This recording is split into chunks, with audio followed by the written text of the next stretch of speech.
औपचारिक रूपले यो एकता राष्ट्रिय सम्मेलनको निर्णयको रूपमा अनुमोदन गरिदिनको लागि म अध्यक्ष मण्डलको निर्देशन अनुसार यहाँ प्रस्तुत गर्दछु। सबै कमरेडहरूले जोरदार तालीका साथ यो निर्णयहरू अनुमोदन गरिदिन अनुरोध गर्दछु र यसरी नै नवनिर्वाचित केन्द्रीय समितिको संयोजक र सहसंयोजकको प्रस्ताव प्रस्तुत गर्नको लागि र त्यो प्रस्तावलाई अनुमोदनको लागि निर्णयार्थ या प्रस्तुतको लागि म कमरेड महेन्द्र राई यादवलाई म मञ्चमा आमन्त्रण गर्दछु।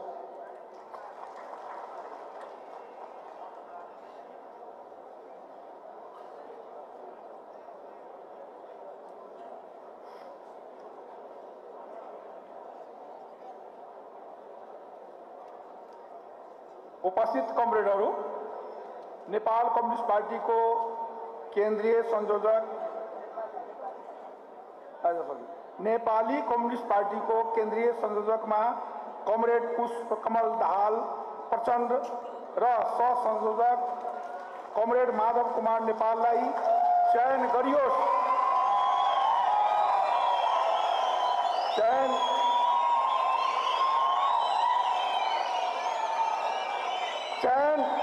गरियोस् प्रस्ताव राख्दछु र समर्थन गर्दिन हुनको लागि हार्दिक अनुरोध गर्दछु र ताली बजाएर समर्थन दिन साथीहरूलाई अपिल गर्दछु। ताली बजाएर धन्यवाद। धन्यवाद कमरेड।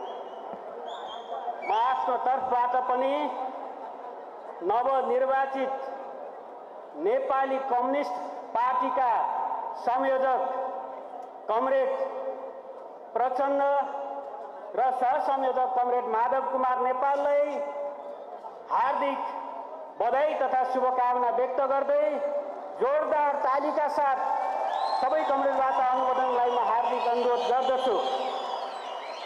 धन्यवाद। हामीले नयाँ इतिहास रचना गरेका छौं कि अब नेपाली कम्युनिस्ट आन्दोलनको मूल धारा, मूल केन्द्रको रूपमा हामीले नेपाली कम्युनिस्ट पार्टी निर्माण गरेका छौं। अब विभिन्न धारा प्रवाहमा रहेका क्रान्तिकारीहरूलाई, देशभक्त प्रगतिशील शक्तिहरूलाई यो धारा, यो प्रवाहमा समाहित हुनको लागि पनि म यो राष्ट्रिय सम्मेलनको तर्फबाट हार्दिक अनुरोध गर्दछु। त्यसैगरी अब यो ऐतिहासिक निर्णय घोषणा र खुसियालीको सन्दर्भमा अब हामी संक्षेपमा नवनिर्वाचित संयोजक, सहसंयोजक र केन्द्रीय समितिलाई संक्षिप्त शुभकामना मन्तव्यको लागि म कमरेड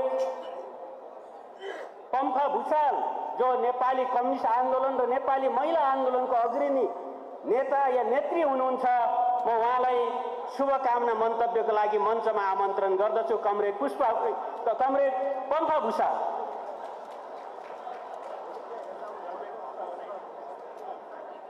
धन्यवाद कमरेड वर्षमान पुन। यो ऐतिहासिक एकता राष्ट्रिय सम्मेलन करिब सम्पन्न हुँदैछ र हामीले नीति र विधि, हाम्रा निम्नतम कार्यक्रम पास गरिसकेपछि त्यसको कार्यान्वयनको नेतृत्व गर्ने मुख्य नेतृत्व संयोजकको रूपमा नेपालको कम्युनिस्ट आन्दोलन, समावेशी सङ्घीय लोकतान्त्रिक गणतन्त्रको आन्दोलनको नेतृत्व गरेर गणतन्त्र नेपालको पहिलो निर्वाचित प्रधानमन्त्री समेत बनेर अघि बढ्नुभएका आदरणीय कमरेड प्रचण्ड, त्यस्तै नेपालको फरक धारको कम्युनिस्ट आन्दोलनको नेतृत्व गरेर पूर्व प्रधानमन्त्री समेत रहनुभएका आदरणीय कमरेड माधव नेपाल सहसंयोजक बन्नुभएको सन्दर्भमा म उहाँहरू लगायत अब हामी सबै नेपाली कम्युनिस्ट पार्टीका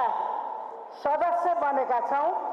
मञ्चतिर बस्ने र हलमा बस्ने सबै कमरेडहरू, सबै साथीहरू पत्रकार मित्रहरू सबैमा मैले हार्दिक तथा न्यानो अभिवादन टक्राउन चाहन्छु। लाल सलाम। हामीले एउटा नयाँ इतिहास रचेका छौँ। हाम्रो अघिल्लो पुस्ताले सुरु गरेको नेपालमा सामन्तवाद र साम्राज्यवादका खास गरेर अर्ध औपनिवेशिक नेपाललाई राष्ट्रिय स्वाधीनता बनाउने कम्युनिस्ट आन्दोलनलाई यो पुस्तासम्म आउँदा हामीले सामन्तवादको अन्त गरेर निरङ्कुश राजतन्त्रात्मक व्यवस्था पितृसत्तावाद एकात्मक राज्यको अन्त गरेर समावेशी सङ्घीय लोकतान्त्रिक गणतन्त्रको नेपाल निर्माण गर्न सफल भएका हौँ। हामी त्यसको कार्यान्वयनबाट अगाडि बढ्दा राष्ट्रका स्वाधीनताका भौगोलिक अखण्डताका चुनौतीहरू एकातिर छन् भने त्यो आन्दोलनबाट प्राप्त उपलब्धिको रक्षा गर्ने चुनौती पनि यति बेला आन्दोलनमा खडा थियो। यो चुनौती र आवश्यकतालाई महसुस गरेर विभिन्न धारामा विभाजित क्रान्तिकारी कम्युनिस्टहरूको 10 घटकको एकताद्वारा नेपाली कम्युनिस्ट पार्टी आज निर्माण भएको छ। हामी त्यसको मूल नेतृत्व चयन गरेर अब नेपाली कम्युनिस्ट पार्टीका केन्द्र प्रदेश हुँदै हामी इकाइसम्मका संरचना बनाएर जानेछौँ र अहिलेको चुनौतीको सामना गर्न राष्ट्रिय स्वाधीनता र समाजवादी आन्दोलनको कार्यान्वयन यो नेपाली कम्युनिस्ट आन्दोलनको मुख्य धार हो। यो अभिभारा पूरा गर्न संयोजक कमरेड प्रचण्ड, सहसंयोजक कमरेड माधव कुमार नेपाल सहित समग्र नेपाली कम्युनिस्ट पार्टीका विविध तहमा रहेको यो पंक्ति अब जनताको बीचमा अगाडि बढ्न जरुरी छ। एउटा ऐतिहासिक अभिभारा पूरा भएको छ, तर यो थालनी पनि भन्न सकिन्छ।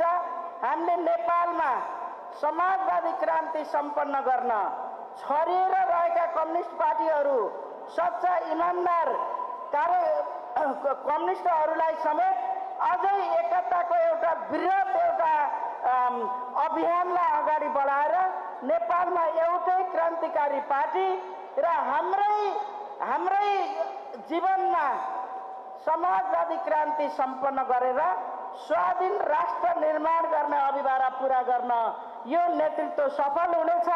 उहाँहरूको नेतृत्वमा हातेमालो गरेर हामी सबै अघि बढ्न प्रतिबद्ध छौँ। फेरि पनि म उहाँहरूलाई हार्दिक बधाई। उहाँहरूको कार्यकाल अझ अर्को इतिहास रच्ने समाजवाद निर्माण गर्ने कार्यकाल हुनेछ। हार्दिक बधाई र शुभकामना भन्दै आफ्ना भनाइ मैले अन्त गर्छु। धन्यवाद। लाल सलाम। धन्यवाद कमरेड। अब यसरी नै शुभकामना मन्तव्यको लागि म नेपाली कम्युनिस्ट आन्दोलन नेता तथा हाम्रो यस नवगठित पार्टीका वरिष्ठ नेता कमरेड नारायण काजी श्रेष्ठलाई म शुभकामनाको लागि मञ्चमा आमन्त्रण गर्दछु। कमरेड नारायण काजी श्रेष्ठ।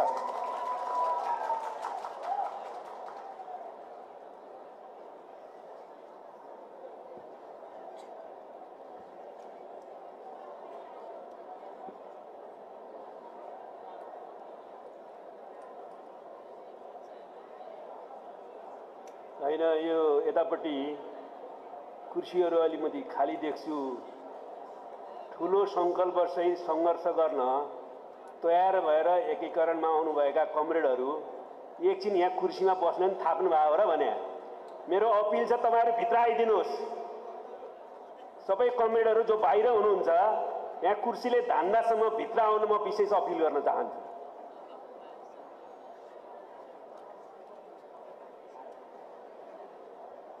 हाम्रो पार्टी नेपाली कम्युनिस्ट पार्टीका श्रद्धेय संयोजक कमरेड, सहसंयोजक कमरेड, अन्य सबै आदरणीय नेता कमरेडहरू र उपस्थित सबै सहयोद्धा कमरेडहरू, क्रान्तिकारी लाल सलाम। कमरेडहरू, आजको यो इतिहासको विशिष्ट क्षणमा म यो एकताप्रति तपाईहरू जस्तै प्रसन्नता व्यक्त गर्दै सबैलाई बधाई र शुभकामना दिन चाहन्छु। विशेषतः यो एकीकृत पार्टीले अहिलेको एकताको सम्मेलनबाट संयोजक र सरसंयोजकको मूल जिम्मेवारीमा निर्वाचित हुनुभएका संयोजक कमरेड र सहसंयोजक कमरेडलाई विशेष बधाई दिन चाहन्छु र यो एकताले जुन ऐतिहासिक अभिभारा बोकेको छ त्यो ऐतिहासिक अभिभारालाई सफलतापूर्वक पूरा गर्ने दिशातिर उहाँहरूले अगुवाई गर्नुहुनेछ र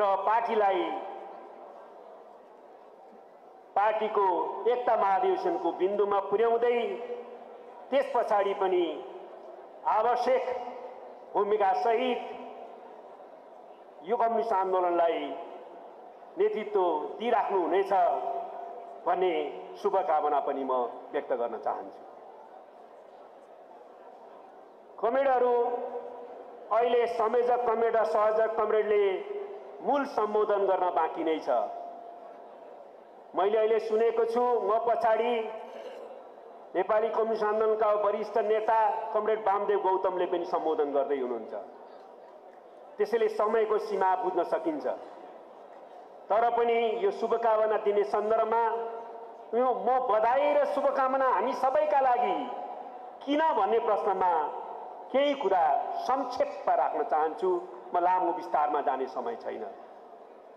हामीले यो एकीकृत पार्टी निर्माण गरेको यहाँ धेरै कुरा आइ नै सकेको छ। हामीले घोषणापत्र र विधान पनि पारित गरिसकेका छौँ र हामीले अझै स्पष्ट हुनुपर्ने कुरा के हो भने हामीले नेपालमा पुँजीवादी जनवादी क्रान्ति आधारित रूपमा आफ्नै मौलिकतामा सम्पन्न भइसकेको अहिलेको स्थितिमा नेपाल समाजवादी क्रान्तिको चरणमा छ र हाम्रो रणनीतिक लक्ष्य वैज्ञानिक समाजवाद स्थापना गर्नु हो र त्यो नेपाली विशिष्टतायुक्त अथवा विशिष्टता सहितको वैज्ञानिक समाजवाद हुनेछ। त्यसका निम्ति हामीले पार्टी एकता गरेका हौं भनेर हामीले संकल्प गर्नु परेको छ, प्रतिबद्धता व्यक्त गर्नु परेको छ। दोस्रो कुरा, हामीले त्यो नेपाली विशिष्टता सहितको वैज्ञानिक समाजवादको रणनीतिक लक्ष्य पूरा गर्न वैज्ञानिक समाजवादको नारा दिएर वा हठात एकैचोटि राज्यको चरित्र र समाजको चरित्र वैज्ञानिक समाजवाद पुग्यो भनेर घोषणा गरेर मात्रै हुने होइन। त्यसको लागि हामीले मूल कार्यनीतिलाई पूरा गर्दै अगाडि बढ्नुपर्ने हुन्छ। आजको मूल कार्यनीति भनेको हामीले सामाजिक न्याय सहितको समृद्धि हो, समाजवाद उन्मुख समृद्धि हो र समाजवादको आधार तयार पार्नु हो। आज नेपालमा जो ऐतिहासिक युगान्तकारी महत्त्वको राजनीतिक परिवर्तन भयो, जसमा महान जनयुद्धको निर्णायक र मुख्य भूमिका, जनआन्दोलनको त्यस्तै प्रकारको महत्त्वपूर्ण भूमिका र त्यो दुईटा संयोजन गरेर नेपालमा जो ऐतिहासिक युगान्तकारी राजनीतिक परिवर्तन जो स्थापित भएको छ, संघीय लोकतान्त्रिक गणतन्त्रको राजनीतिक प्रणाली र समाजवाद उन्मुख समावेशी लोकतन्त्रको अन्तर्वस्तु सहितको लोकतन्त्र जो हामीले संस्थागत गरेका छौं, त्यसबाट अपेक्षा गरेको आजको कुरा के हो भने सामाजिक आर्थिक रूपान्तरण होस्, विकास र समृद्धि तीव्र अगाडि बढोस्, फड्को मारोस् र जनताको जीवनस्तरले नयाँ जीवन प्राप्त गरोस्। यस प्रकारले सामाजिक आर्थिक रूपान्तरण, विकास र समृद्धि हाम्रो अहिलेको मूल कार्यनीति हो, जसलाई हामीले समाजवाद उन्मुख समृद्धि वा सामाजिक न्यायको समृद्धि पनि भन्न सक्छौं। त्यसरी मात्रै समाजवादको आधार तयार हुन्छ। र त्यसो भनिरहँदा यो मूल कार्यनीतिको श्रृङ्खलाबाट अगाडि बढ्नु भनिरहँदा यो मूल कार्यनीति कार्यान्वयन गर्न वैज्ञानिक समाजवादका जति अन्तर्वस्तु कार्यक्रम आज लागू गर्न सम्भव छ त्यो लागू गर्दै जाने हो। त्यो लागू गर्दै जाने प्रक्रियामा मात्रै हामीले यो कार्यनीतिलाई वैज्ञानिक समाजवादको सम्म पुर्याउन सक्छौं, रणनीति कार्यान्वयन गर्न सक्छौं। त्यसको निम्ति हाम्रो एकता हो। हामीले यही सामाजिक आर्थिक रूपान्तरण विकास र समृद्धिको प्रक्रियालाई तीव्रतामा पुर्याउन नसकेको, फड्कोको बिन्दुमा पुर्याउन नसकेको कारणले पछिल्लो अवस्थामा हामीले एक सूत्र बनाएर यसमा काम गर्न खोज्यौँ, सुशासन, सामाजिक न्याय र समृद्धि। तर त्यो फड्कोमा पुर्याउने प्रक्रियामा हामी पुग्दा नपुग्दै हामी सरकारबाट हट्यौँ र अहिले जेनजी पुस्ताले एउटा विद्रोहात्मक आन्दोलन छेडेर त्यही हुनुपर्छ, सुशासन, समृद्धि र सामाजिक न्यायको आवश्यकता छ भनेर हस्तक्षेप गर्यो र हामी अहिले त्यही दिशातिर अगाडि बढ्नुपर्ने आवश्यकता छ। यही मूल कार्यनीतिको श्रृङ्खलाभित्र रहेर हामीले अहिलेको मूल कार्यनीति अन्तर्गत तात्कालिक कार्यनीति घोषित मितिमा निर्वाचन सम्पन्न होस् भन्नेलाई बनाएका छौँ र घोषित मितिमा निर्वाचन सम्पन्न भएन भने देशमा अझ सङ्कट थपिने खतरा छ, अनिश्चय र अन्यलको दिशातिर देश जाने खतरा छ। त्यस कारणले हामीले निर्वाचन सम्पन्न टाइममै गर्नुपर्छ। यसको निम्ति पहिलो आवश्यकता हो सरकारले त्यो दृढता प्रकट गरोस्। दोस्रो आवश्यकता हो हामी सबै राजनीतिक पार्टीहरू त्यसमा एकताबद्ध भएर जाउँ। कतिपय राजनीतिक पार्टीहरू अहिले पनि अलमलमा छन्, उहाँहरूलाई हामी अपिल गर्न चाहन्छौँ घोषित मितिमा निर्वाचन सम्पन्न गर्नै पर्छ र त्यस उद्देश्यका निम्ति यो सरकारलाई सफल पार्न आजको अर्को आवश्यकता हो। त्यसको निम्ति सरकारले अहिले उपयुक्त वातावरण निर्माण गर्न त्यसरी जानुपर्छ। निर्वाचन आयोगले त्यो ढङ्गले तयारी गर्नुपर्छ भने यो मूल कार्यनीति अन्तर्गत आजको अर्को कार्यनीतिक पक्षमा हाम्रो ध्यान जानु जरुरी छ। त्यो भनेको राष्ट्रिय स्वाधीनता, संविधान र लोकतन्त्रमाथि पनि खतरा हामीले देखिराखेका छौँ। त्यस कारणले त्यो खतराबाट देशलाई बचाउन हामी सम्पूर्ण सचेत हुनुपर्ने आवश्यकता छ। आवश्यकता परे त्यसको निम्ति आवश्यक ढङ्गले सम्पूर्ण अघि शक्तिहरूलाई पनि एकताबद्ध गरेर जानुपर्ने आवश्यकता छ। यसको निम्ति हाम्रो पार्टी एकता हो। त्यसैले म अन्तमा के भन्न चाहन्छु भने यस उद्देश्यका निम्ति गरिएको यो पार्टी एकता नेपाली कम्युनिस्ट आन्दोलनको समग्र एकीकरण पुनर्गठनको प्रस्थान बिन्दु बन्नुपर्छ। आजको एकता घोषणा गरिरहँदा यो एकतामा सामेल हामी पार्टीहरू भित्रैका कतिपय साथीहरू अझै पनि बाहिर हुनुहुन्छ। पहिलो हामीले उहाँहरूलाई पनि यहाँभित्र ल्याउने वातावरण बनाउनुपर्छ। त्यसको निम्ति अझै छलफल गर्नुपर्छ भने अर्कोतिर हामीले अहिले सामेल पार्टीहरूभन्दा बाहिर भएका पार्टीहरू पनि समाजवादको रणनीतिक लक्ष्य र यो कार्यनीतिमा सहमत हुने शक्तिहरूलाई हामीले नेपाली कम्युनिस्ट तथा वाम आन्दोलनको पूर्ण एकीकरणको निम्ति अपिल गरेर त्यो दिशातिर अगाडि बढ्नुपर्ने आवश्यकता छ। र साथसाथै हामीले अहिले संविधान, लोकतन्त्र र राष्ट्रियतामाथि जुन खतराको स्थिति छ त्यसको निम्ति एकीकृत पार्टीले सम्पूर्ण देशभक्त शक्तिहरू, सुशासन र समृद्धिका पक्षधर, सच्चा लोकतन्त्रवादीहरू सबैसँग संयुक्त मोर्चा गरेर अगाडि बढ्न पनि पहल गर्नुपर्नेछ र गर्नेछ।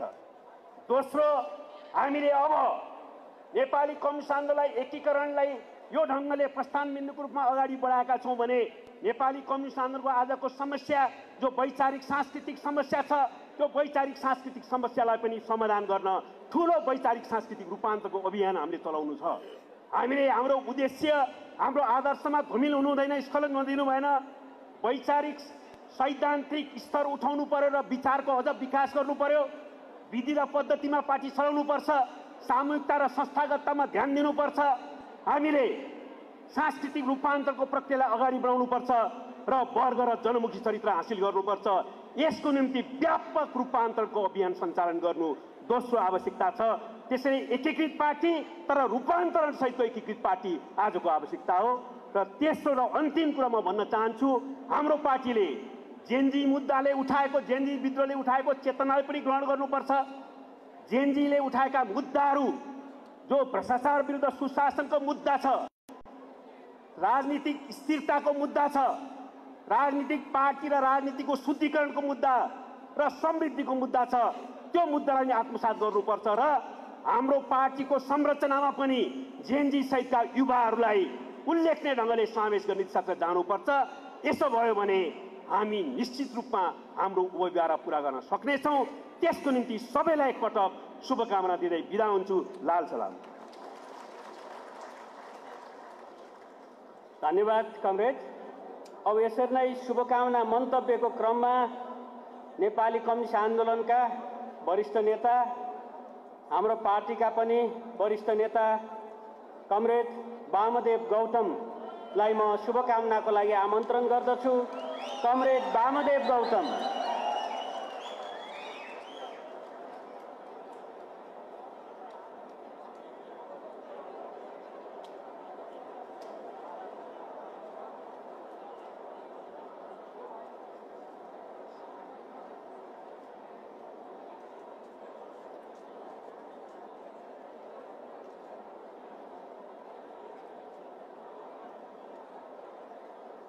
आदरणीय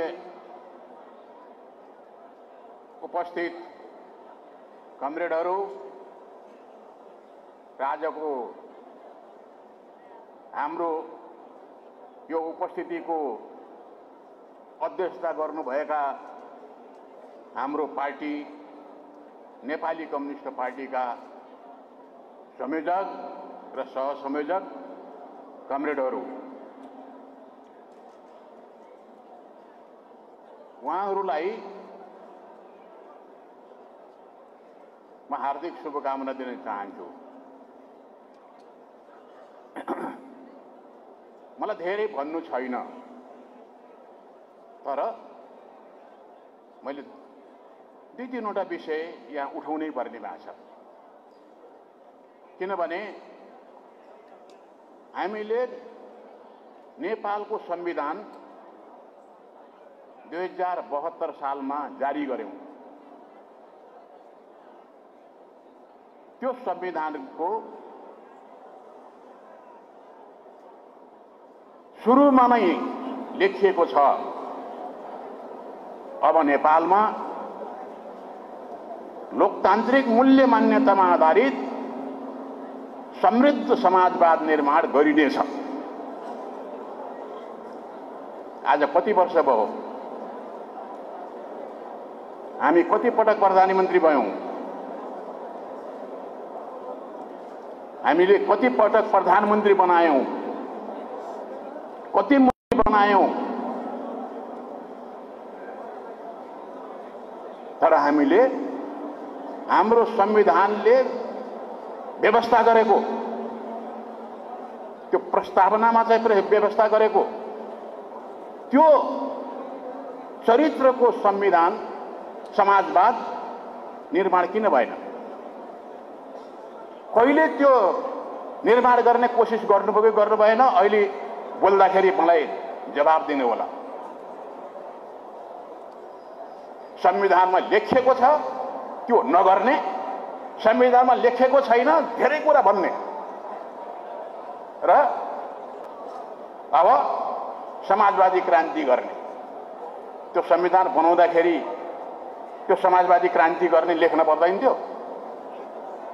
के हो समाजवादी क्रान्ति भन्नु होला, त्यसको परिभाषा दिनु होला। त्यो समाजवाद के हो जुन हाम्रो संविधानमा लेखिएको छ? त्यो समाजवादमा हामी नगएको हुनाले नै राजा फर्किने घटनाहरू घट्यो। त्यो समाजवाद निर्माणमा हामी प्रवेश नगरेको हुनाले नै जेनजी आयो र आज हामी फेरि पुरानो अवस्थाबाट फर्केर आउँदैछौँ। किनकि हाम्रो सिद्धान्तले भन्छ जे गर्नुपर्ने हो त्यो गरिएन भने अर्को आउँछ र अर्कोले शासन गर्छ। हामीले एउटा संरचना खडा गर्यौं, कसरी जाने, के गर्ने, कुन जनतालाई के अधिकार, सबै हाम्रो संविधानमा छ। संविधानमा कसरी पार्टी निर्माण गर्ने भनेर भन्ने छ र हामीसित सिद्धान्त छ, मार्क्सवाद लेनिनवाद छ। अब अर्को कुरा एकदम शब्दहरू गरुङ्गा शब्दहरू अगाडि सारेर लोकतान्त्रिक मूल्य मान्यतामा आधारित भएको समाजवाद निर्माण नगर्ने, त्यो के हो भन्दाखेरि त्यो दलाल पुँजीवाद हो भन्ने। अनि क्रान्ति गरेर समाज ल्याउने त्यो क्रान्ति कस्तो हो? फेरि बन्दुक बोकेर हिँड्ने क्रान्ति हो कि फेरि जनतालाई बलिदान गर्ने क्रान्ति हो कि के हो? कुन चाहिँ क्रान्ति हो? प्रश्न हुनुपर्छ। म संविधान निर्माण गर्ने व्यक्ति पनि हुँ, यहाँ भएका धेरै कामरेडहरू हुनुहुन्छ संविधान निर्माण गर्नुभएको छ। आदरणीय संयोजक र सहसंयोजक त झन् धेरै धेरै त्यस बेलाको नेता नै हुनुहुन्छ। त्यो समाजवाद के कारणले निर्माण भएन? अनि अर्को संरचना खडा गरेर समाजवादी क्रान्ति गर्नुपर्छ भनेर भन्नुभएको छ। रुसको जस्तो क्रान्ति, अक्टोबर क्रान्ति जस्तो क्रान्ति खोज्नु भएको हो। त्यो अक्टोबर जस्तो क्रान्तिले यो संसारलाई चकित पार्ने गरी समाजवाद निर्माण गरेको थियो। तर 70 वर्षपछि 74 वर्षमा त्यो समाजवाद ढल्यो र त्यसको ठाउँमा पुँजीवाद आयो। के कारण हो? त्यसको जवाब दिनुपर्छ। किनकि मार्क्स र एंगेल्सले, लेनिनले पनि विपरीत तत्त्वका बीच एकता र सङ्घर्षको नियम अरूमा लागू गर्नुभयो। तर समाजवादमा गएपछि त्यसको विपरीत तत्त्व के हो त्यो बताउन सक्नु भएन। समाजवाद मात्रै निर्माण गर्ने, समाजवाद मात्रै निर्माण गर्ने कुरा भयो, त्यसको विपरीत तत्त्व भएन। किनकि विपरीत तत्त्व नभइकन जीवन हुँदैन, विपरीत तत्त्व नभइकन कुनै पनि संरचना खडा हुन सक्दैन। त्यो मार्क्सको पनि कमजोरी हो, एंगेल्सको पनि कमजोरी हो, त्यो लेनिनको पनि कमजोरी हो र स्टालिनको पनि कमजोरी हो। र त्योदेखि आजसम्म जसले त्यस सम्बन्धमा विचार गर्नुभएको छ र तपाईँहरूको पनि कमजोरी हो। उनीहरूलाई मात्र दोष दिने होइन। आज पनि तपाईँहरू भन्दै हुनुहुन्छ लो समाजवादी क्रान्ति के को निम्ति बनेको समाजवादी क्रान्ति? तपाईँहरूलाई, यहाँ बसेकाहरूलाई आजसम्म नगरेर हामी चोखो छौँ, राम्रै काम गरेका छौँ भनेर भन्नको निम्ति हो। कस्तो किसिम क्रान्ति? त्यो स्पष्ट भन्नुपर्छ। त्यो क्रान्ति के हो? यो हो क्रान्ति भनेर भन्नुपर्छ। तब मात्रै मैले कामरेडहरूलाई काँधमा हालेर बोकेर हिँड्छु, सक्छु। अहिले पनि दुईटालाई एकैचोटि सक्दैन, एक-एकजनालाई सक्छु। विषयवस्तुहरू कहाँ के छन्? नेपालमा जेनजे किन उत्पन्न भयो? किनकि संविधानमा एउटा लेख्ने, त्यो लागू नगर्ने। अनि त्यसो भएपछि त्यो संविधानभित्र भएको विषय हामीले मात्र हेर्छौँ, अरूले हेर्दैनन्, अरूले पढ्न जानेका छैनन्। अरूले पनि पढ्न जाने हेर्छन् तर हुँदैन। अनि त्यो नगरेपछि के कारणले भएन? विद्रोह चाहिँ सुरु हुन्छ। त्यसो भएर संविधानमा व्यक्त भएको, लेखिएको त्यो समाजवाद चाहियो। त्यसो भएर मेरो अनुरोध छ, अब यो नेतृत्वले त्यो उहाँले भन्नुभएको त्यो गर्नुहुन्छ नै, चित्त बुझाउनको निम्ति समाजवादी क्रान्ति भने पनि हाम्रो संविधानमा उल्लेख भएको लोकतान्त्रिक मूल्य मान्यतामा आधारित समाजवाद निर्माण गरेर देखाउनुपर्छ। त्यो निर्माण गर्नको निम्ति पढाउँदै भाषण गर्दै हिँड्न पर्दैन, तुरुन्तै लागू गर्न पर्छ र लागू हुन सक्छ। मेरो विश्वास छ कि आज हामीले 10वटा पार्टीलाई एक ठाउँमा ल्याएका छौँ। विभाजित भएको कम्युनिस्ट पार्टीलाई एकीकृत गर्ने योभन्दा ठुलो काम कहिले पनि भएको छैन। त्यो आज हामीले गरेका छौँ। यो पार्टी नेपालको सबभन्दा ठुलो, सबभन्दा धेरै संरचना बोकेर आएको, सबभन्दा धेरै बलिदान गरेको त्यो पार्टी हो। त्यसो भएको हुनाले यो पार्टीले तुरुन्तै त्यो काम गर्न सक्छ। र अब मेरो दोस्रो के विषय छ म भन्छु। दोस्रो विषय के छ भने आजसम्म पार्टी निर्माण कुरा भए, कतिपटक निर्णय भए, पार्टी सञ्चालन गर्ने कुरा पनि भए। तर पार्टी सञ्चालन गर्न, पार्टी निर्माण गर्न, त्यो सबै गर्नको निम्ति सिद्धान्त चाहिन्छ, किताब चाहिन्छ, पढ्न पर्छ, लेख्न पर्छ, सबै कुरो गर्न पर्छ। तर पार्टीलाई चाहिने आर्थिक व्यवस्थापन कसरी गर्ने भनेर भन्ने भयो पहिले।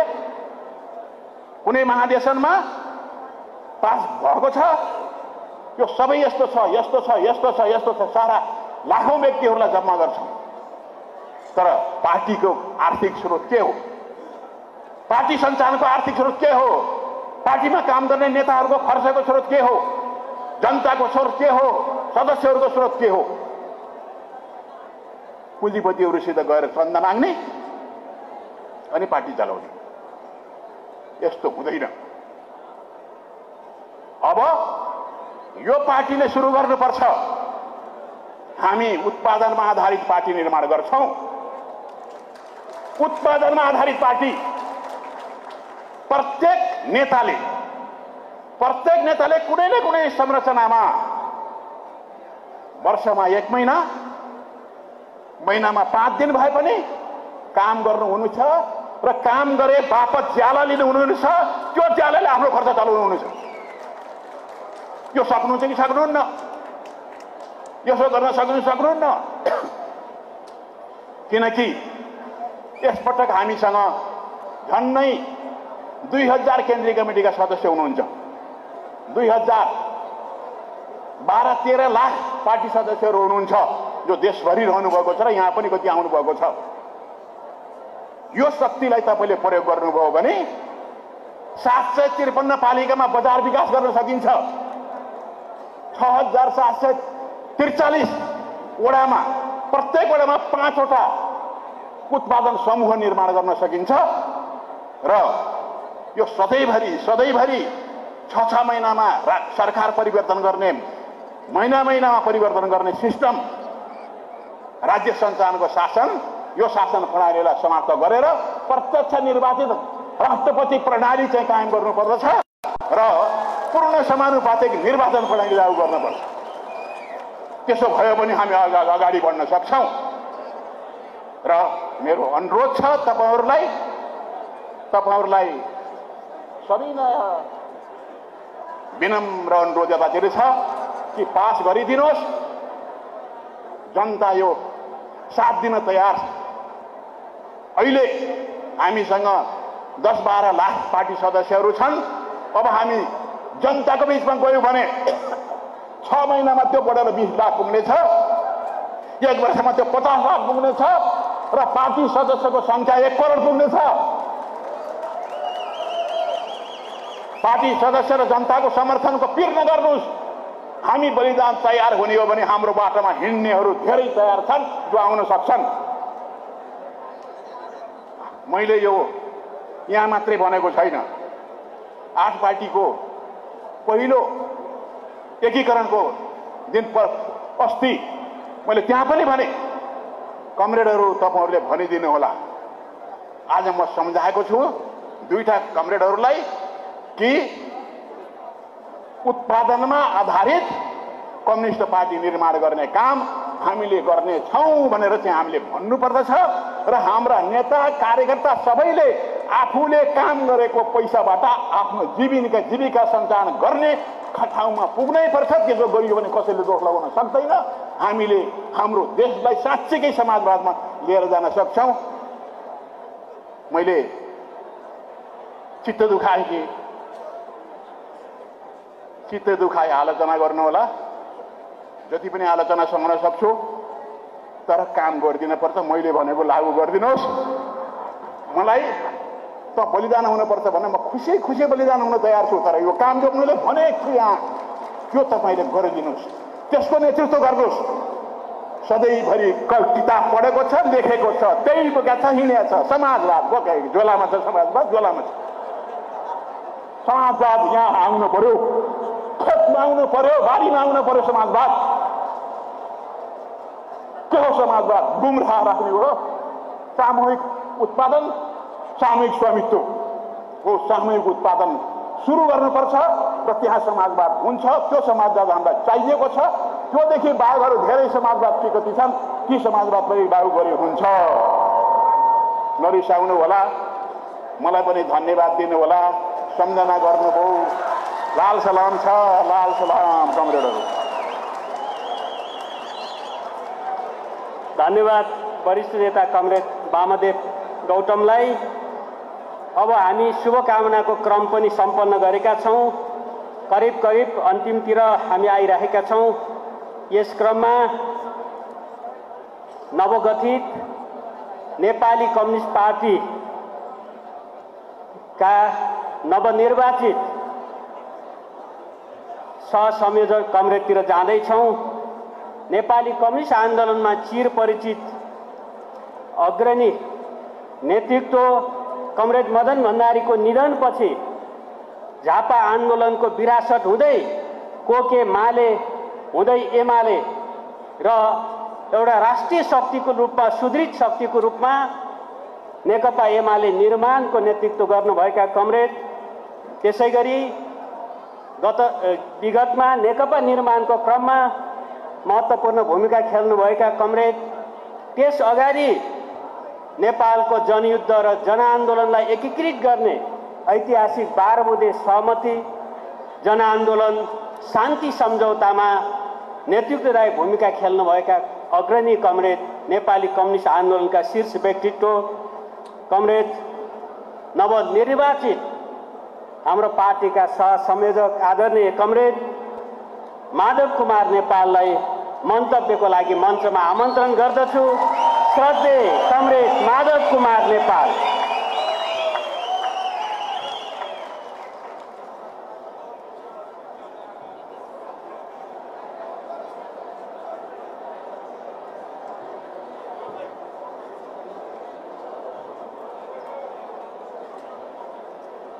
पूरा हल टनाटन भरेको म देख्दैछु। जम्मै कुर्सी पनि तपाईहरुले पुरै लगभग भरेको म देखिरहेको छु। तपाईलाई विशेष धन्यवाद छ। आज हामीले एउटा ऐतिहासिक काम सम्पन्न गरेका छौँ र अर्को ऐतिहासिक कामको सुरुवात गर्न गइरहेका छौँ। एउटा नयाँ पार्टी नेपालको कम्युनिस्ट आन्दोलनको विरासत बोकेको, कम्युनिस्ट आन्दोलनको आदर्शलाई पछ्याउँदै अगाडि बढ्ने संकल्प बोकेको, नेपालको राजनीतिको आशा भरोसाको केन्द्रको रूपमा उदाउने हैसियत र सम्भावना बोकेको नेपाली कम्युनिस्ट पार्टी को आज घोषणा गरेका छौँ। नेपाली कम्युनिस्ट पार्टीका कमरेड संयोजक पुष्पकमल दाहाल प्रचण्डज्यू, मञ्चमा आसीन सबै नेता कमरेडहरू, भर्खरै घोषणा गरिएका केन्द्रीय समिति लगायत केन्द्रीय निकायका कमरेडहरू र उपस्थित सबै घटकसँग सम्बन्धित यो एकता अभियानमा जोडिनुभएका सबै घटकहरूसँग जोडिनुभएका सबै क्रान्तिकारी कार्यकर्ताहरूमा स्वीकार गर्नुहोस् क्रान्तिकारी लाल सलामको अभिवादन। तपाईहरुले थुप्रै नेता कमरेडहरूको विचार सुन्नुभयो, अभिव्यक्तिहरू सुन्नुभयो र मलाई लाग्दछ त्यसलाई मनन पनि गरिरहनुभएको होला। आजको यो कार्यक्रमले, यो राष्ट्रिय एकता राष्ट्रिय सम्मेलनले, नयाँ पार्टीको घोषणाले सिङ्गो राजनीतिमा, नेपाली राजनीतिमा एउटा तरंग पैदा गर्ने मैले देखेको छु। कम्युनिस्ट आन्दोलनमा मात्रै होइन, नेपाली राजनीतिमा पनि त्यसले नयाँ तरंग पैदा गर्नेछ। हामी नेपाली जनताको आशा भरोसाको केन्द्र बन्नेछौँ। त्यसो हुनाले हाम्रो अग्नि परीक्षा अब सुरु हुनेछ। जनताले हामीलाई निहालिरहेका छन्। पुरानै पार्टीको नयाँ रूप हो या नयाँ चरित्र बोकेको पार्टी बनेको हो, जनताको मनमा यो जिज्ञासा रहेको छ। त्यसो हुनाले जनतालाई हामीले विश्वास दिलाउन सक्नुपर्छ। यो पुरानै पार्टीको रूप होइन। पहिलेका पुराना पार्टीहरूमा, हाम्रै आफ्ना पार्टीहरूमा रहेका कमी कमजोरीहरूबाट मुक्त भएर कमी त्रुटिहरूको समीक्षा गरेर त्यसलाई सुधारेर एउटा नयाँपन दिएर देशभक्तिको नमुना बनेर परिवर्तनको संवाहक भएर समाजको रूपान्तरणको अगुवा भएर र क्रान्तिकारी चरित्र बोकेका योद्धाहरूको पार्टी हामीले बनाएका छौं भनेर जनतामा विश्वास दिनुपर्ने आवश्यकता छ। सिंगो पार्टी कार्यकर्ता पंक्तिमा विश्वास दिनुपर्ने आवश्यकता छ। सबै राजनीतिक दलहरूमा यो सन्देश पुर्याउनु पर्ने आवश्यकता छ। हामीले आशा गरेका थियौं अझै केही वामपन्थी घटकहरूलाई सँगसँगै लान सकिन्छ कि भनेर हामीले प्रयास पनि अगाडि बढाएका छौं, बढाएका हौं पनि, बढाएका छौं पनि र अझै पनि हामी आशावादी छौं। केही घटकहरू हामीसँग फेरि एकीकृत हुँदै अगाडि बढ्नु हुनेछ। म यहीँबाट आह्वान गर्न चाहन्छु उहाँहरूलाई, अब ढिला नगर्नुहोस्, समयको आवाजलाई बुझ्नुहोस्, जनताको चाहनालाई बुझ्नुहोस्। उनीहरू एकीकृत कम्युनिस्ट पार्टी खोजिरहेका छन्, क्रान्तिकारी पार्टी खोजिरहेका छन्, त्यही पार्टीबाट आशा भरोसा गरेका छन्। त्यसो भएको हुनाले आउनुहोस्, एकीकृत भएर नेपाली कम्युनिस्ट पार्टीमा एकीकृत भएर अगाडि बढ्ने छिटो भन्दा छिटो निर्णय गर्नुहोस्। तपाईहरुलाई हार्दिक स्वागत रहनेछ। हुन त एउटा शब्द निकै लोकप्रिय छ, बृहत वाम एकता। शब्द जति सुन्न कर्ण प्रिय लाग्दछ, व्यवहारलाई हेर्नुभयो भने अब कुन कुन बाँकी होलान् भन्ने कुरा, कुन कुनसँग सम्भव छ भन्ने कुरा अनि राम्ररी विश्लेषण गरेर हेर्नुभयो भने तपाई धेरै बाँकीसम्म पाउनु हुने छैन। तर बाँकी वाम समूहहरूसँग पनि हामी अर्को प्रयासलाई अघि बढाउने सोच्नुपर्छ। किनभने तपाईलाई थाहा छ, हामीले देशको राजनीतिमा जनताको मन र विश्वास जित्नु छ भने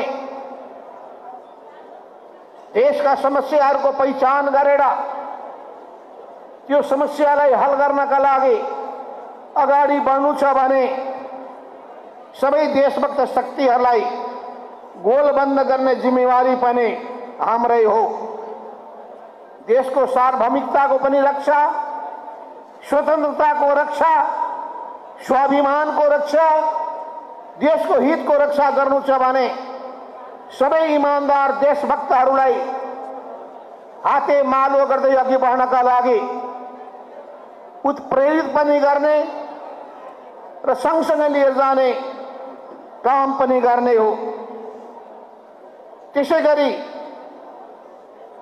देशका सबै समाजवादी शक्तिहरूलाई, परिवर्तनका हिमायतीहरूलाई हामीले अगाडि बढाएर लाने उद्देश्यका खातिर हामीले विभिन्न मोर्चाहरूको निर्माण गरेर त्यसको माध्यमबाट पनि अगाडि बढ्ने हो। सहकार्य गरेर होस् या मोर्चा बनाएर होस्, यो संविधानको रक्षा गर्नका लागि गणतन्त्रको रक्षा गर्नका लागि, संघीयताको रक्षा गर्नका लागि संघीयताको पक्षमा, गणतन्त्रको पक्षमा, संविधानको पक्षमा भएका राजनीतिक दलहरूलाई पनि हातेमालो गर्दै अगाडि बढ्नका लागि हामीले नै पहल गर्ने हो। यसरी हामी सहकार्य गर्नेछौँ। विभिन्न शक्तिहरूसँग मोर्चा बनाउनेछौँ, विभिन्न शक्तिहरूसँग एकीकृत हुनेछौँ। वामपन्थी शक्तिहरूसँग जसँग विचार मिल्नेछन्, जसँग सिद्धान्त मिल्नेछन्, जसँग कार्यदिशा मिल्नेछन्, जसँग कार्यक्रम मिल्नेछन्, रणनीति र कार्यनीति मिल्नेछन्, समाजवादको उद्देश्यका निम्ति अघि बढ्न प्रतिबद्ध हुनेछन्, त्यस्ताहरूसँग हामी फेरि पनि एकताको अभियानलाई अगाडि बढाउनेछौँ। त्यसो हुनाले हामी सानो दायरामा बस्न चाहदैनौँ, संकीर्ण सोचका साथ अघि बढ्न चाहदैनौँ, कसैलाई त्यत्तिकै बन्देज पनि गर्न चाहदैनौँ, आग्रह पूर्वाग्रह राखेर चल्न पनि चाहदैनौँ। त्यसो हुनाले हामी फराकिलो सोचका साथ देशका सबै सकारात्मक शक्तिहरूलाई गोलबन्द गर्दै अघि बढ्न चाहन्छौँ। हामी देशमाथि आघात गर्नेहरू, देशघातीहरू, विदेशीहरूको दलाली गर्नेहरू, विदेशीहरूको हितको निम्ति लागि पर्नेहरू, त्यस्ताहरूसँग कुनै हिसाबले पनि सम्झौता गर्ने छैनौँ। त्यसै गरी संविधानका विरोधी, गणतन्त्रका विरोधी त्यस्ता शक्तिहरूलाई पनि हामी कुनै मुलाहिजा दिने छैनौँ। यो देशलाई प्रतिगमनको दिशामा लिएर जाने त्यस्ता कुनै पनि प्रयत्नहरूलाई हामी विफल बनाउनेछौँ। त्यसो हुनाले हामीले कार्यकर्ताहरूलाई मात्रै गोलबन्द गर्ने होइन, यो पार्टीको मूल जिम्मेवारी देशभरिका जनतासँग एकाकार हुने हो। हिमालमा, पहाडमा, मधेस तराईमा, प्रदेश प्रदेशमा, जिल्ला जिल्लामा, त्यसपछि विदेशमा रहेका नेपालीहरूको बीचमा हामीले पुग्न सक्नुपर्छ। उनीहरूको मन र विश्वास जित्नुपर्छ। युवा पुस्तालाई हामीले विश्वास दिलाउन सक्नुपर्छ। एउटा खुसीको कुरा म सुनाउन चाहन्छु। आज मात्रै, अब त मैले भूतपूर्व भन्नु पर्यो, नेकपा एकीकृत समाजवादी त्यो पार्टीको केन्द्रीय कार्यालयमा जेनजी पुस्ताका वार्तामा रहेकाहरूमध्ये युवाहरूलाई पार्टीमा प्रवेश गराएका छौँ। उहाँहरूलाई हार्दिक बधाई दिन चाहन्छु। अरू जेनजी साथीहरूलाई पनि भन्न चाहन्छु, आउनुहोस्, हामीसँग हातेमालो गर्दै अगाडि बढ्नुहोस्। सुशासनको पक्षमा होस्, भ्रष्टाचारका विरुद्धको अभियानमा होस्, या जनताको जीवनमा रूपान्तरण परिवर्तन गर्ने कुरा होस्, समाजवादको दिशामा अगाडि बढ्ने कुरा होस्, समाजमा रहेका सबै विकृति विसङ्गतिका विरुद्धमा, राजनीतिमा देखा परेका विकृति विसङ्गतिका विरुद्धमा जुझ्ने कुरा होस्, ती सबै कुरामा तपाईहरुसँग हामी हातमा हात मिलाएर सँगसँगै अगाडि बढ्न चाहन्छौँ। त्यसैगरी सामाजिक अभियन्ताहरूलाई पनि सँगसँगै हातेमालो गर्दै अघि बढ्नका लागि हामी आह्वान पनि गर्न चाहन्छौँ। सामाजिक अभियन्ताको पनि काँधमा ठूलो जिम्मेवारी छ। ती सामाजिक अभियन्ताहरू जो परिवर्तनका लागि, मुलुकमा सुशासनका लागि, जनताको भलोका लागि, हित र कल्याणका लागि जनताको जीवनको समृद्धिका लागि लागिरहेका छन्। ती सबै अभियन्ताहरूसँग पनि हामी हातेमालो गर्दै अघि बढ्न चाहन्छौँ। यसरी नेपालको राजनीतिको एउटा महत्त्वपूर्ण शक्तिको रूपमा, नेपाली समाजको एउटा महत्त्वपूर्ण परिवर्तनको वाहकको रूपमा यो पार्टीलाई अघि बढाएर लिएर जाने हामीले सङ्कल्प गर्नुपर्ने आवश्यकता छ। त्यस रूपमा हामी अघि बढ्न चाहन्छौँ। हामी सबैलाई थाहा छ अहिले हाम्रो देश कुन अवस्थामा छ। अहिले हाम्रो देश असाधारण परिस्थितिबाट गुज्रिरहेको छ। यो असाधारण परिस्थिति कस्तो छ भने मैले शब्दको उल्लेख गर्नुपर्ने आवश्यकता छैन। म तपाईहरुको माझमा 2082 सालको यही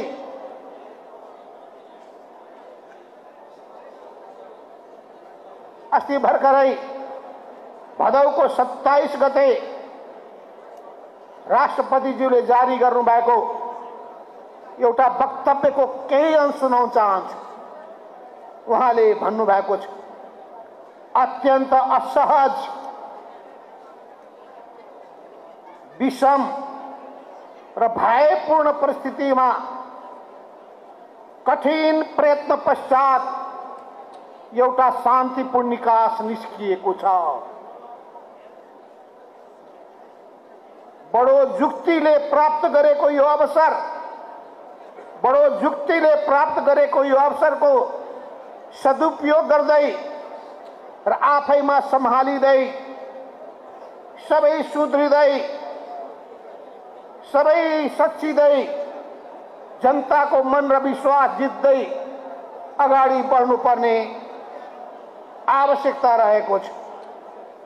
बडो मननीय छ उहाँको विचार। प्रत्येक नेपालको राजनीतिको कठिन घडीहरूमा कम्युनिस्ट पार्टीले महत्त्वपूर्ण भूमिका खेलेको छ। त्यस हुनाले कम्युनिस्ट पार्टीले खेलेको भूमिकाप्रति हामीले गौरव बोध गर्नुपर्छ।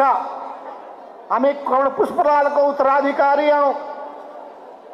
हामी कर्ण मनमोहन अधिकारीका उत्तराधिकारी हौं। हामी कमरेड मदन भण्डारीका उत्तराधिकारी हौं। त्यसो भएको हुनाले उहाँहरूप्रति उच्च सम्मान व्यक्त गर्दै नेपालको कम्युनिस्ट आन्दोलनलाई नयाँ उचाइमा पुर्याउनु पर्ने आवश्यकता छ। तपाईहरुले स्मरण गर्नुहोस्, विश्वका कुन कुन देशहरूमा निर्वाचनबाट कम्युनिस्ट पार्टीले बहुमत ल्याउन सफलता हासिल गरेको छ। बहुत त्यस्तो उदाहरण पाउन गाह्रो छ। तर हामीले कम्युनिस्ट पार्टीको नाममा बहुमत मात्रै होइन, झन्डै 2/3 बहुमत हासिल गरेर देखाएका थियौं। राजतन्त्रलाई उन्मूलन गरेका थियौं। पञ्चायती तानाशाही व्यवस्थालाई धराशायी पारेका थियौं। जनताका प्रतिनिधिबाट संविधान बनाएका थियौं। यी सबै काममा कम्युनिस्ट पार्टीले महत्त्वपूर्ण भूमिका खेल्दै आएको छ। त्यस हुनाले कम्युनिस्ट पार्टीको उपादेयता सकेको होइन, पार्टीहरूको उपादेयता सकेको होइन, नेताहरूको उपादेयता सकेको होइन। अवश्य पनि ध्यान दिनुपर्ने कुरा के छ भने नेपालको राजनीतिको सबैभन्दा ठूलो रोग भ्रष्टाचार भएको छ। नेपालको राजनीतिको सबैभन्दा ठूलो रोग कुशासन भएको छ। नेपाली राजनीतिको सबैभन्दा ठूलो रोग आत्मकेन्द्रित चिन्तन भएको छ। जिम्मेवारी पूरा नगर्ने, पद मात्रै ओगट्ने, ठुलठुला ओहदामा जान चाहने, जिम्मेवारी पूरा नगर्ने, यो अर्को ठूलो समस्या छ। इमानदारीताको अभाव छ। त्याग तपस्याको भावनाको कमी छ। त्यसो भएको हुनाले हामीले आफ्नो आचरणबाट, आफ्नो व्यवहारबाट, आफ्नो काम क्रियाकलापहरूबाट जनताको विश्वास जित्न सक्नुपर्छ। युवा पुस्ताको विश्वास जित्न सक्नुपर्छ। नयाँ पुस्ताको विश्वास जित्न सक्नुपर्छ। वामदेव गौतमले भन्नुभएको कुरा सही हो। के सही हो भने कुराले चिउरा भिज्नेवाला छैन। हामी कुरा गर्न धेरै सिपालु छौँ, प्रवचन दिन धेरै सिपालु छौँ, तर त्यो काममा रूपान्तरण गर्ने कुरामा हामी पछाडि परेका छौँ। त्यसो भएको हुनाले अहिले धेरै नेता कमेडरले देशको समस्याको चर्चा गरिसक्नु भएको छ।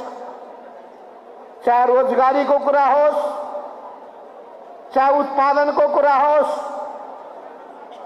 चाहे सामाजिक विभेदको कुरा होस्, चाहे महिला हिंसाको कुरा होस्, या जनताले भोग्नु परेको पीडा र वेदनाको कुरा होस्, सामाजिक विकृतिको कुरा होस्, राजनीतिक विकृतिका कुरा होस्, या भनौं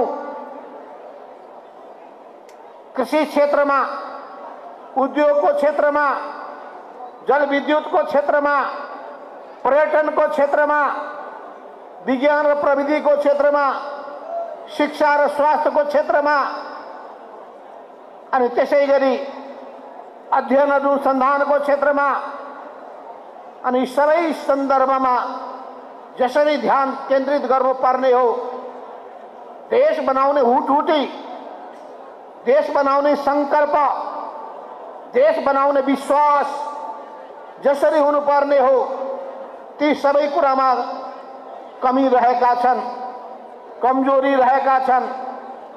अब ती कमी कमजोरीलाई सुधार्नै पर्छ। हामीले जनतामा नयाँ आशा, जनतामा नयाँ विश्वास, जनतामा नयाँ संकल्प पैदा गर्न सक्नुपर्छ हामीले। त्यसो भएको हुनाले हाम्रो देशको विकासले गर्दा विश्वमा हामी नेपाली भएकोमा गौरव बोध गर्न सक्नेछौँ। नेपालको मान, नेपालीको शान माथि उठाउन सक्नेछौँ। हो ती सबै काममा पनि यो नेपाली कम्युनिस्ट पार्टी हामीले सोचेका थियौँ के पार्टीको नाम के राख्ने, नेकपा समाजवादी राख्ने कि हाम्रो राजु कार्की कमरेडको? सबै समाजवादी, कुन समाजवादी, कुन समाजवादी? अनि नेपाली कांग्रेस छ, नेपाली कम्युनिस्ट राख्ने कि कता कता बुझ्छे जस्तो पनि लाग्यो। चिनिया कम्युनिस्ट पार्टी भन्छन्, भारतीय कम्युनिस्ट पार्टी भन्छन्। भनेपछि हामीले नेपाली कम्युनिस्ट पार्टी किन भन्ने? नयाँ पनि हुन्छ। तारा चम्किलो तारा चिन्ह किन नलिने?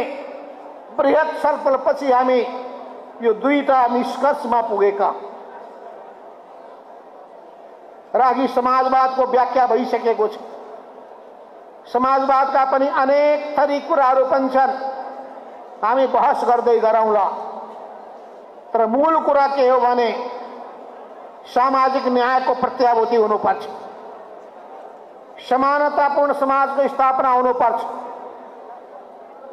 त्यसै गरी विकासको बाटोमा देशले फड्को मार्नुपर्छ, जनताको जीवनलाई समृद्ध बनाउन सक्नुपर्छ। सबै किसिमका विभेद र अन्याय अत्याचारको अन्त्य हुनुपर्छ। यी न्यूनतम कुराहरू हुन्। यी न्यूनतम कुरा जबसम्म सम्बोधन गरिँदैन, समाजवाद गफाडीको गफ मात्रै हुनेछ। त्यसो हुनाले गफाडीको गफ होइन, परिवर्तनको अभियन्ताको रूपमा हामीले अगाडि बढ्नुपर्ने भएको हुनाले आज एउटा नयाँ संकल्पका साथ हामी अगाडि बढौँ। तपाईहरुको बृहत उपस्थिति देख्दाखेरि हाम्रो हौसला बुलन्द भएको छ, हाम्रो मनोबल बुलन्द भएको छ। हामी अब छलफल गर्नेछौँ, देशव्यापी रूपमा एउटा अभियान सञ्चालन गर्नेछौँ। एकताको घोषणा हामी प्रदेश र जिल्लामा पुर्याउनेछौँ र त्यसपछि विभिन्न घटकहरूका विभिन्न आफ्ना कमिटीहरू छन्, त्यसलाई एकीकृत पनि गर्दै जानेछौँ। एउटै कार्यशैलीमा सबै रूपान्तरित हुने र सबैको मन पनि मिल्ने र सबैले आपसमा मिलेर अगाडि बढ्ने त्यो भावना पनि हामी सृजना गर्नेछौँ। यस अर्थमा एउटा नयाँ सन्देश दिएर यो पार्टीलाई अगाडि बढ्ने बहुत लामो प्रयत्न पश्चात हामी आजको बिन्दुमा आइपुगेका छौँ। यो बिन्दुमा नहोस् भनेर अनेक कोसिसहरू पनि भए, विफल बनाउने कोसिसहरू पनि गरिए, यो साकार नहोस् भनेर अनेक ढङ्गका चालहरू चलिए। ती सबै चिजलाई हामी चिरेर एकताको यो बिन्दुमा आइपुगेका छौँ। हामी सम्झना गरौँ, दुईटा ठुला घटक नेकपा एमाले र नेकपा माओवादी 2075 सालको जेठ 3 गतेका दिनमा कोण मदन भण्डारीको निधन, जीवराज आश्रितको निधन भएको दिन जेठ 3, त्यही दिनमा भएर नेपाल कम्युनिस्ट पार्टी नेकपा हामीले गठन गरेका छौँ। त्यही गरेर गठन गरेका प्रमुख नेताहरू यही उपस्थित हुनुहुन्छ। त्यतिखेर 9 जनाको सचिवालय थियो। ती 9 जनाको सचिवालयहरूमध्ये तपाईँलाई थाहा छ, कोण प्रचण्ड, म आफै, कोण जेएन खनाल, कोण वामदेव गौतम, कोण नारायण काजी श्रेष्ठ, 9 मध्ये 5 अहिले पनि यो पार्टीमा जोडिनु भएको छ। त्यस हुनाले मूल पार्टी यही भएको छ।